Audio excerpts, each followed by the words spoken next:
Acing your WAEC and NECO examinations has been made easy by the Lagos State Ministry of Basic and Secondary Education with the Eko Learners Support for WAEC and NECO Candidates television program. Join seasoned teachers as they take you through these core subjects,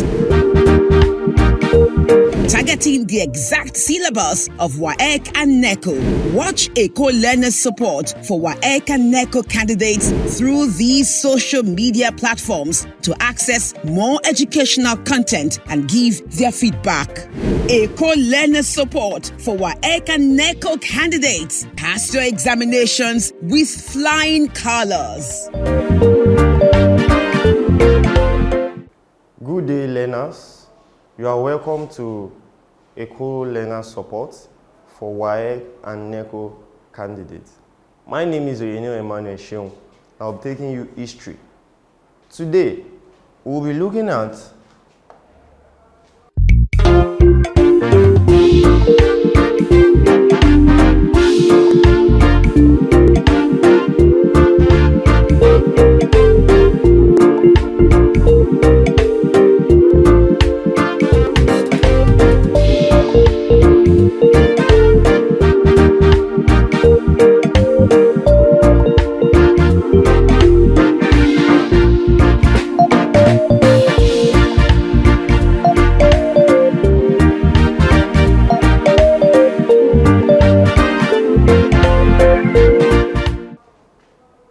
the first military rule in Nigeria, which was the regime of General James Thomas Aguyi-Ironsi of 1966.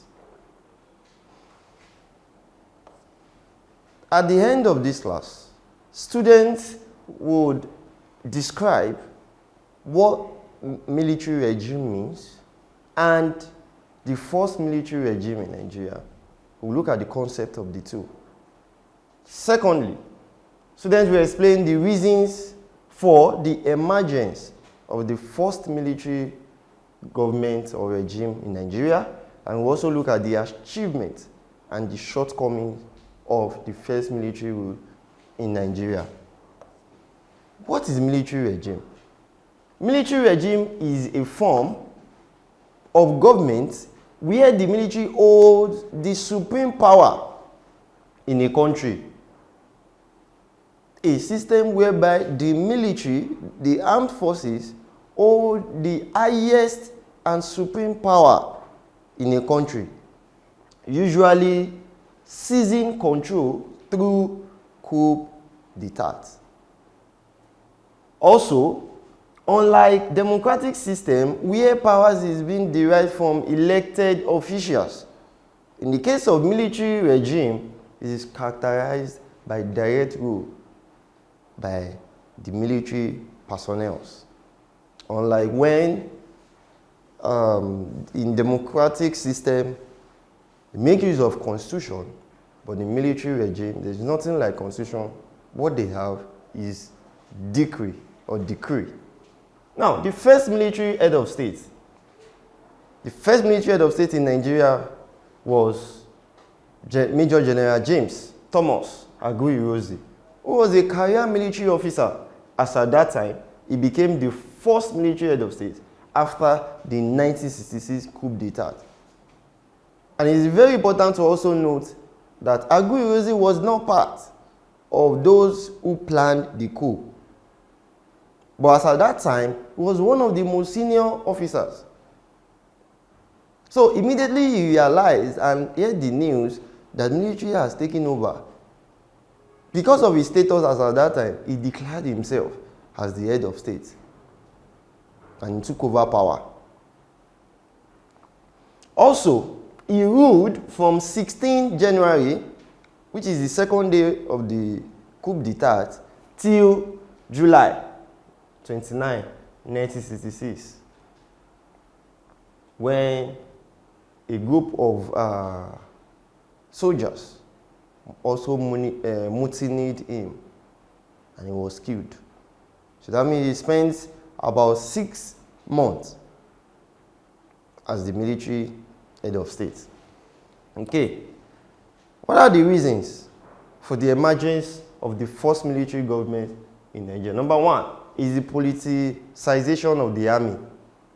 When Nigeria gained an independence, all the ethnic groups, they were interested.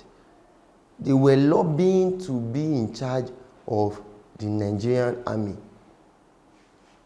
So it got to a point whereby it was being politicized, whereby even appointments, even promotion to a higher rank is based on man, no man, no longer on merit.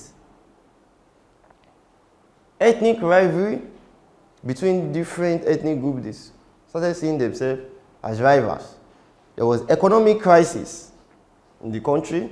There was widespread of poverty among others.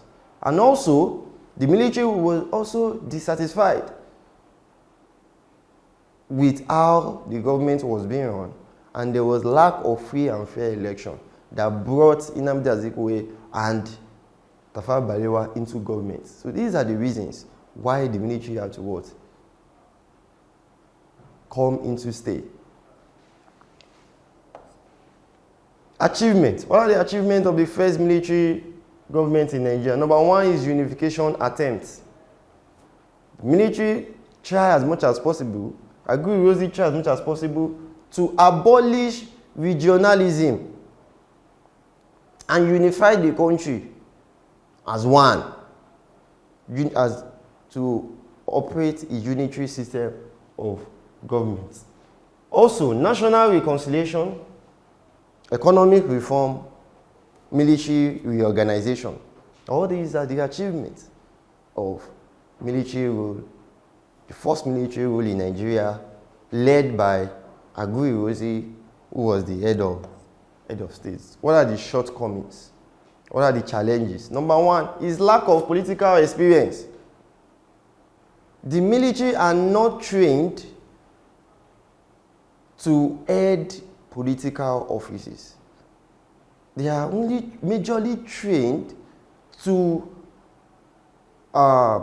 secure, to be in charge of national security and ensure that Nigeria is safe from any external aggression or interference. So the soldiers, Aguyi-Ironsi at that time, lacked political experience. That was part of the reason that led to the shortcomings. Two, imposition of unitary system. It was imposed. Before the military took over, there was regionalism. It was a different region. The western, northern, and the likes. So the first military rule, Aguyi-Ironsi unified all the region, scrapped regionalism, and embraced unitary system of government, which bring about resentment into the country, particularly from the eastern region, which led to the breakout of the civil war. Then lack of popular support. Majority of Nigerians as at that time do not support the military rule. They do not support the military rule. So unlike the democratic system of Tafawa Balewa and Nnamdi Azikiwe, that majority of the people accepted them, military did not get the support of the people. And there was also ethnic tensions. So these are the highlights of the first military rule in Nigeria. And we're looking at the party's question, what were the main reasons for the emergence of the first military government in Nigeria?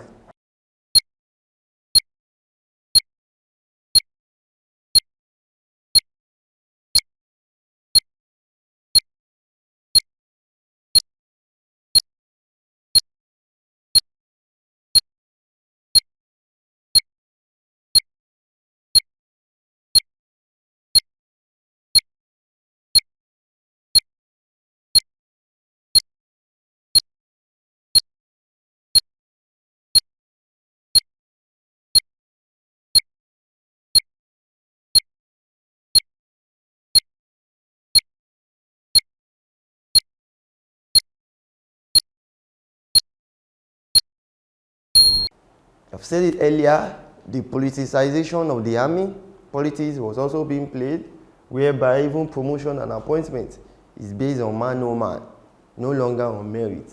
Also, economic challenges, there was widespread and dissatisfaction of poverty and the aim of affairs. Also, lack of free and fair election. The election that brought in Nnamdi Azikiwe and Tafawa Balewa was alleged and accused not to be free and fair. Also, the military were dissatisfied. They were not happy with the way the civilian government were ruling. Then, ethnic conflicts. There were conflicts in different ethnic groups, which led to the civil war.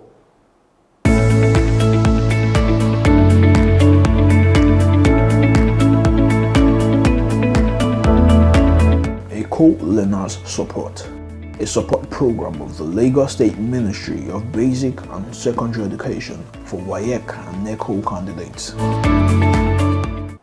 Thank you for listening. I hope you have learned something today.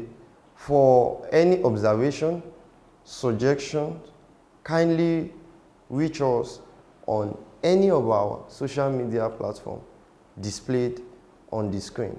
Thank you once again.